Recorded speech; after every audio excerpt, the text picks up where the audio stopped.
Last time we dipped into 90s horror, and I showed you 5 banned films that pushed every boundary, but that was just the tip of the iceberg. Tonight, we're going even deeper into the underworld of 90s horror, with 10 movies that got banned, censored, or buried so hard, they basically vanished. These are the titles that customs seized, censors hacked to pieces, and distributors were scared to touch. If you saw my last 90s horror ban video and thought, okay, that's about as far as you can go, this list is here to prove you wrong. We're talking underground art house nightmares, category 3 nasties, and films that sparked actual court cases and censorship battles. And if you somehow missed the first 90s banned horror deep dive or the 80s banned list that started this whole thing, both of those are linked in the description for you to marathon after this. Before we dive in, tell me in the comments, how far do you actually want me to push this series? Because some of these made me question why I hit play. Alright, let's start with number 10, a film that looks like a cursed tape from another dimension. Number 10, Begotten. This is what happens when an art house director gets possessed by the devil and decides to film the creation theory. 1990, USA, directed by E. Elias Marriage. It's a grainy, black and white, completely dialogue-free nightmare. A god disembowels himself, Mother Earth gives birth to a twisted son, and masked figures torture and destroy him in this looping, mythical vision of creation and cruelty. Technically, Begotten wasn't banned by a specific government. What happened was almost worse. Distributors wouldn't touch it. Early screenings had walkouts so intense, theaters warned audiences ahead of time, and for years it mostly existed as a whispered about bootleg on VHS. The extreme violence and blasphemous imagery pushed it into that gray zone between art film and something you shouldn't legally own. Is it worth watching? That depends on how much you like suffering. It's not fun horror. It feels like you found a forbidden religious film in a basement and hit play by mistake. If Eraserhead and The Holy Mountain are comfort watches for you, Begotten is the next logical step. And if you think that's intense, number 9 traps us in an apartment with a killer robot and an X rating. Number 9, Hardware. Imagine the Terminator set entirely inside one sweaty claustrophobic apartment. 1990, UK. Directed by Richard Stanley. In a post-apocalyptic wasteland, a scavenger brings home robot scrap to his artist girlfriend. The catch? It's parts of a Mark 13 military killbot that reassembles itself and turns the apartment into a slaughterhouse. In the US, Hardware initially ran into the MPAA with an X rating because of its violence and some of its sexual content. It had to be trimmed down to secure an R. In Australia and other territories, early releases were edited for theaters and TV, with stronger cuts only surfacing later on video. It's rusty, industrial, and dripping with early 90s comic book dystopia. If you like your horror noisy and a little bit punk, this one still slaps. But if the robot apocalypse feels too mainstream, number 8 turns a hitchhiker into a literal demon wandering the desert. Number 8, Dust Devil. A movie that feels like a cursed western directed by a demon. 1992, shot in Namibia and South Africa, also directed by Richard Stanley. A shape-shifting entity, the Dust Devil, drifts through the desert, preying on lost souls. A burned-out cop and a runaway wife get pulled into its orbit. Dust Devil ran straight into the chaos of early 90s South African and international distribution. Different distributors chopped it to pieces, so depending on which cut you saw, key scenes or even plot threads could be missing. The fuller director's cut only became widely available years later, after being considered too violent, too strange, and too politically awkward for some markets. It's hypnotic, slow burn horror packed with occult symbolism. Think Near Dark by way of a fever dream. And if the desert heat didn't get you, number 7 drags us back to the suburbs, where your new health supplement's side effect is literally melting. Number 7, Body Melt. This is what happens when an 80s vitamin commercial collides with a Cronenberg obsession. 1993, Australia, directed by Philip Brophy. A shady company uses a cul-de-sac as a test site for revolutionary supplements. The result? Hallucinations, mutations, and bodies that just liquefy. Body Melt didn't get a flat-out ban, but it pushed hard enough to earn restrictive ratings in Australia and was treated like pure exploitation in a lot of video markets. Between exploding body parts and gleefully offensive gags, some territories cut it down, others barely stocked it at all. It's manic, neon, and packed with gooey practical effects. If you like street trash and society, you'll feel right at home. What is the single most disgusting body horror effect you've ever seen? Drop it in the comments. I want to see if anything on this list can actually top it for you.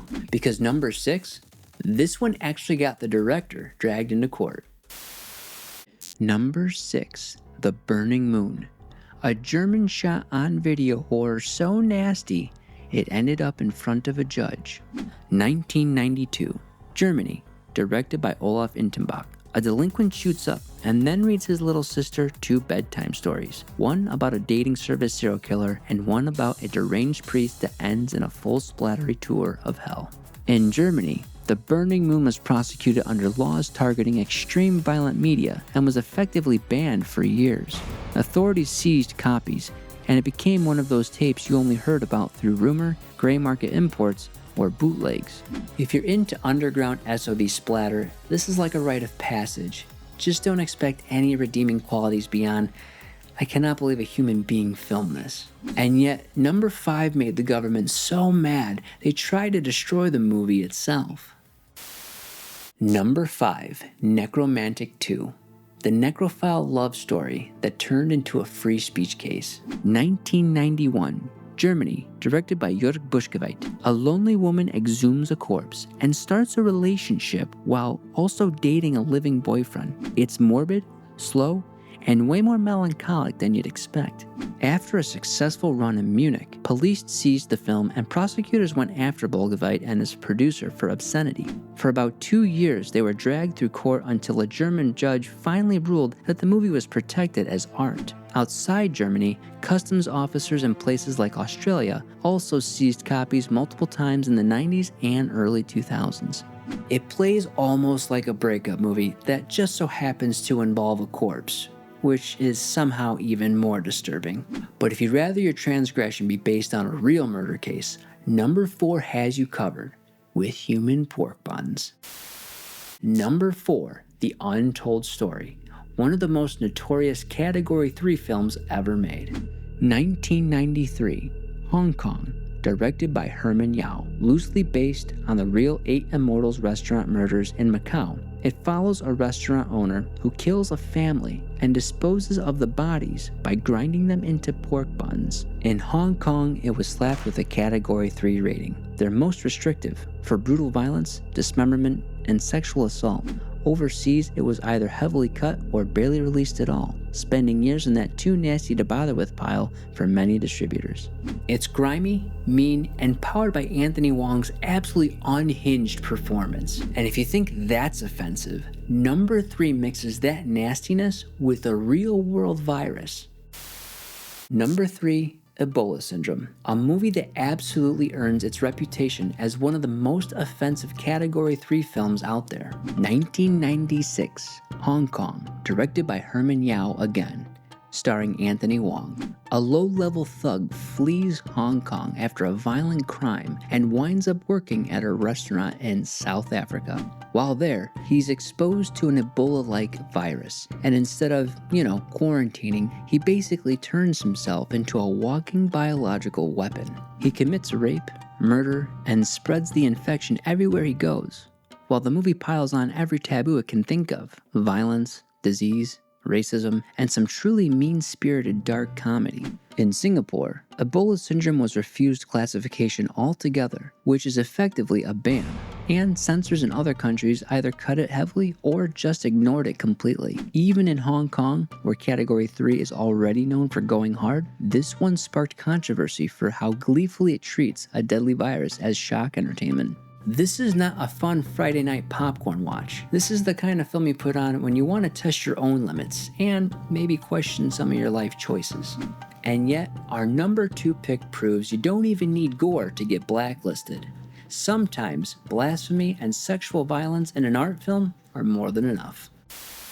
Number 2, The Baby of Mâcon, the art movie on this list that some festivals didn't even want to touch. 1993, UK, France, directed by Peter Greenaway. It's staged as a Renaissance religious play about our supposedly miraculous baby. The child becomes the center of a frenzy of exploitation, greed, fanaticism, and eventually horrifying violence. While it wasn't officially banned in most places, it ran into massive distribution problems. Some festivals and broadcasters refused to show it at all due to its graphic depiction of sexual violence and its ruthless attack on religious imagery. For years, it was almost impossible to see in some countries except via imports or limited festival screenings, not officially banned, but practically treated like radioactive material.